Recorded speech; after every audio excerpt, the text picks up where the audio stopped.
First of all, I want to ask Dr. Liu. I'll just call you Gracie. Gracie, so how did you even get interested in gut? Why is that so important? So when I was a pharmacist, I was really into pharmaceuticals. I thought they were the key to all our health. And then I developed my own acute health crisis with pharmaceuticals and other interventions, including a dental implant that I didn't really totally need, and my health crashed. And as I was getting better, many of my colleagues that I met in functional medicine kept talking about the gut microbiota. And I was like, wow, what is that? Nobody really knew what it was. We were just starting to see all the second gen studies coming out about what is in the gut.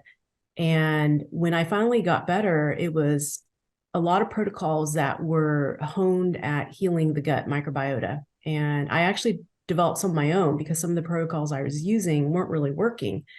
And I wasn't regaining my health back. But once these protocols kicked in, my health came back pretty quickly. And so now we help people to assess what's going on there, because the gut is a big it's a big black box, kind of like an airplane.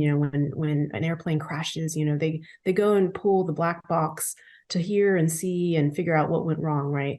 And a lot of health is kind of tied to the gut because it's all immune system related. Everything we deal with is immune system related, and 80-90% of our immune system is literally the gut microbiota and the anatomy, physiology of the whole GI tract, the gut. And it's actually the largest organ we have. It's larger than the brain. It's larger than our surface area of our skin. And the microbes there are one-to-one with our own cells. We're literally hybrids with the flora. There's 100 trillion of them, and we have 100 trillion of our own cells, nucleated and non-nucleated, as you know, one-to-one, literally. So we are hybridized with them. They make energy for us. We outsource everything to them that we don't normally do on our own with our own genetics, our own organs, our own pathways. They do it.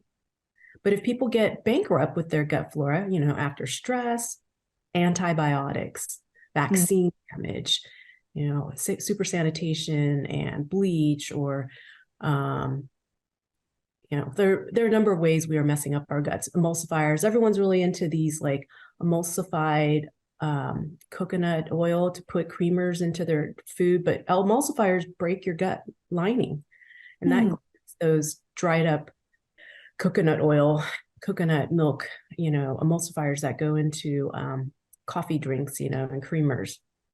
Oh, what about coconut powders? Yeah, Oh exactly. no, I was using them. Okay. We know emulsifiers are a link to increased incidence now of inflammatory bowel disease. Detergent effect. I see.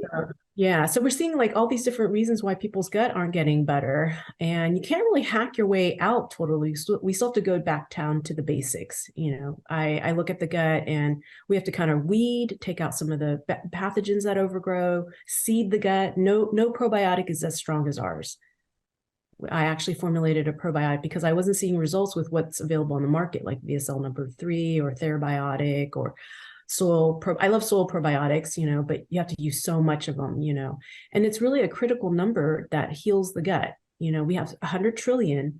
We really need to bring in 1% at least, 1 trillion. So when people take 10 capsules of a high potency like ours, 100 billion per capsule, then we're able to shift the numbers. It's just a matter of shifting populations. And so it becomes a number game. You can't get that game-changing health improvement until the number